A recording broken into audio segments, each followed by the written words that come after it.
Assalamualaikum warahmatullahi wabarakatuh.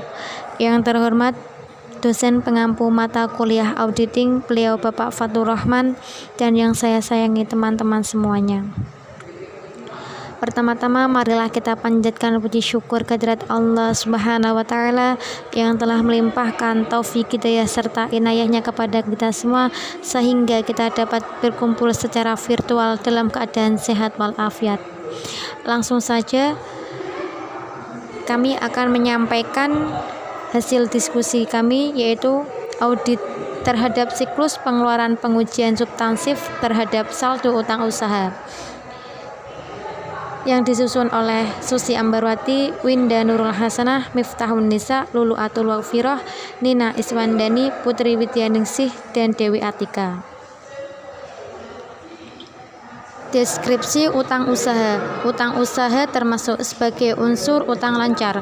Utang lancar meliputi semua kewajiban yang akan dilunasi dalam periode jangka pendek atau 1 tahun atau kurang dari tanggal neraca atau dalam siklus kegiatan normal perusahaan dengan cara mengurangi aktiva yang dikelompokkan dalam aktiva lancar dengan cara menimbulkan utang lancar yang lain. Selanjutnya akan disampaikan oleh Lulu.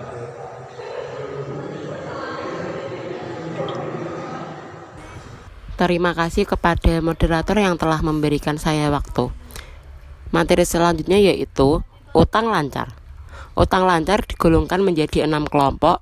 Yang pertama, utang usaha yang timbul dari transaksi pembelian bahan baku dan bahan penolong, suku cadang dan bahan habis pakai pabrik atau factory supplies.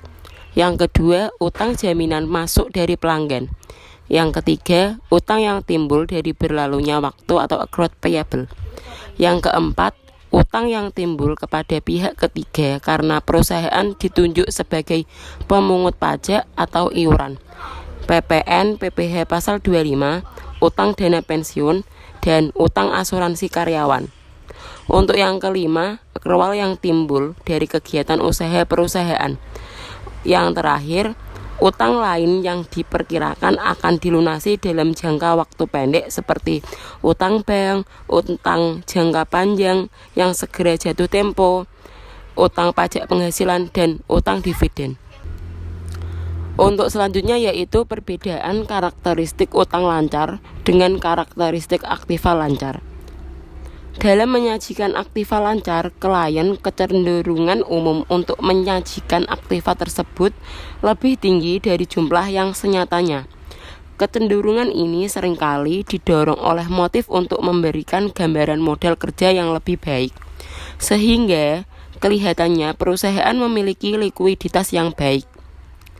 Gambaran modal kerja yang lebih baik ini juga dapat ditempuh dengan cara menurunkan jumlah utang lancar, yaitu umumnya dengan cara tidak mencatat utang lancar, sehingga terdapat utang yang tidak dicatat pada tanggal neraca atau yang disebut on-record liabilities.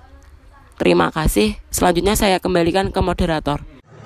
Selanjutnya akan disampaikan oleh Dewi.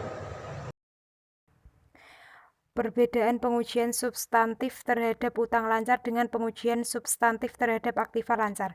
Pengujian substantif terhadap utang lancar ditujukan untuk menemukan adanya penyajian utang lancar yang lebih rendah dari jumlah yang seharusnya. Sedangkan pengujian substantif terhadap aktiva lancar ditujukan untuk menemukan adanya penyajian aktiva lancar yang lebih tinggi dari jumlah yang seharusnya. Pengujian substantif terhadap aktiva lancar, auditor menghadapi masalah penentuan kewajaran nilai aktiva lancar, nilai bersih yang dapat direalisasikan, yang dicantumkan dalam neraca. Dalam pengujian substantif terhadap utang lancar, auditor menghadapi fakta, menghadapi data historis mengenai kewajiban perusahaan yang terjadi di masa lalu yang dalam jangka pendek harus dilunasi. Selanjutnya yaitu prinsip akuntansi berterima umum dalam penyajian utang lancar di neraca. Prinsip akuntansi berterima umum di Indonesia dalam penyajian utang lancar di neraca. 1. Setiap jenis utang lancar harus disajikan secara terpisah jika jumlahnya material. 2. Utang kepada perusahaan afiliasi pemegang saham dan karyawan perusahaan harus dipisahkan dari hutang kepada pihak ketiga yang independen. Yang ketiga yaitu aktiva yang dijalankan dalam penarikan utang lancar harus diungkapkan dalam laporan keuangan. Yang keempat, aktiva dan utang tidak boleh digabungkan penyajian dalam jumlah neto. Yang kelima, utang bersyarat harus dijelaskan dalam neraca. Selanjutnya yaitu tujuan pengujian substantif terhadap utang usaha. Tujuan audit terhadap utang usaha yaitu memperoleh kekayaan tentang keandalan catatan akuntansi yang bersangkutan dengan utang usaha. Yang kedua, membuktikan keberadaan utang usaha dan keterjadian transaksi yang berkaitan dengan utang usaha yang dicantumkan di neraca. Yang ketiga, membuktikan kelengkapan transaksi yang dicatat dalam catatan akuntansi dan kelengkapan saldo utang usaha yang disajikan di neraca. Yang keempat, membuktikan kewajiban klien yang dicantumkan di neraca. Yang kelima, yaitu membuktikan kewajiban penyajian dan pengungkapan utang usaha di neraca. Selanjutnya akan disampaikan oleh Putri. Program penguji substantif terhadap utang usaha. Berbagai prosedur audit dilaksanakan dalam 5 tahap. 1. Prosedur audit awal. 2. Prosedur analitik.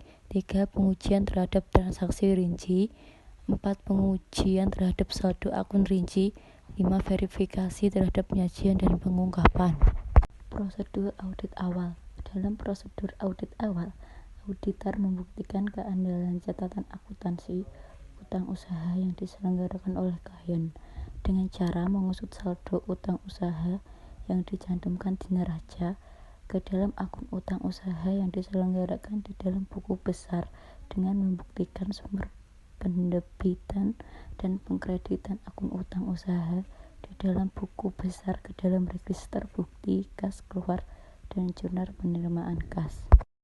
Prosedur analitik dilakukan untuk membantu auditor dalam memahami bisnis klien dan dalam menemukan bidang yang memerlukan audit lebih intensif.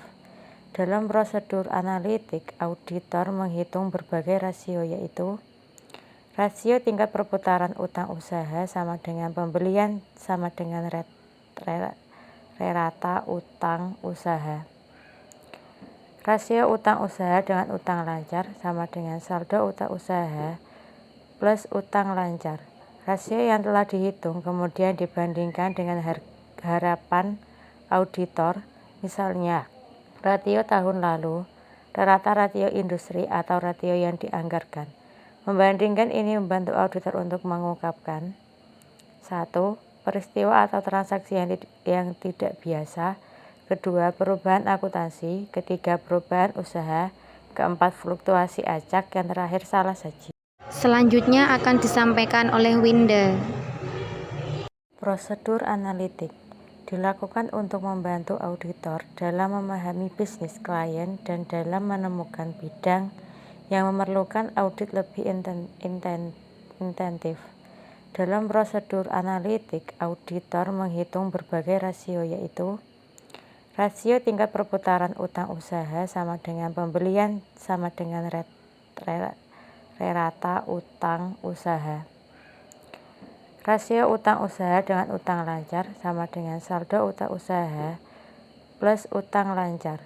Rasio yang telah dihitung kemudian dibandingkan dengan harapan auditor, misalnya rasio tahun lalu, rata rasio industri atau rasio yang dianggarkan. Membandingkan ini membantu auditor untuk mengungkapkan 1. Peristiwa atau transaksi yang tidak biasa. 2. Perubahan akuntansi. 3. Perubahan usaha. 4. Fluktuasi acak. Yang terakhir salah saji. Selanjutnya akan disampaikan oleh Nisa. Pengujian terhadap transaksi rinci. Dalam pengujian, auditor memeriksa arsip buku kas keluar yang belum dibayar, surat order pembelian, laporan penerimaan barang, dan faktur dari pemasok, dan auditor melaksanakan prosedur audit berikut ini. Yang pertama, memeriksa sampel transaksi utang usaha. Yang kedua, melakukan verifikasi pisah batas transaksi pembelian dan transaksi pengeluaran kas. Yang ketiga, melakukan pencarian utang yang belum dicatat. Selanjutnya, pengujian terhadap akun rinci. Dalam pengujian ini dilakukan untuk memverifikasi keberadaan atau keterjadian, kelengkapan, kewajiban, serta penyajian dan pengungkapan utang usaha di neraca dibuktikan oleh auditor. Auditor melaksanakan prosedur audit berikut ini. Yang pertama, melakukan konfirmasi utang, dan yang kedua, melakukan rekonsiliasi utang usaha yang tidak dikonfirmasi ke pernyataan piutang bulanan yang diterima oleh klien dari kreditur. Selanjutnya akan disampaikan oleh Nina.